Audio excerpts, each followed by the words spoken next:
koduturgu ei ole siin olemas. Eestlane ei usalda eestlast. See nii lihtne ongi. Emb-kumb nii-öelda saab vastu pükse. Lihtsalt valitakse, et ma kannatan. Ei tea ärijuhtimisest öödega mütsi. Eksport peakski olema su äri. Muidu nad saavad kinga. Potentsiaal on kõige olulisem. Sa saad teiste rahadest katsetada. Mitu inimest peaks autolle jääma selleks, et tegevus lakkaks? Palju ma kätte saan, palju ma selle eest osta saan. Sa pead uskuma oma tootesse teenudesse. Mis mulle makstakse selle eest? Need juhid enam oma kohta tagasi ei saanud. Kui ma liialt palju küsin, siis ma ei saa tööle. Halb idee, halb.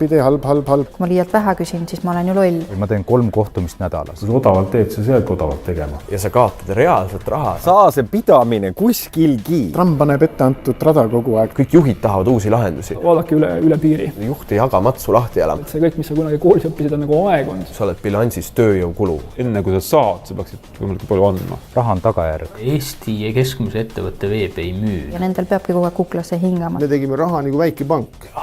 Mis asi see on?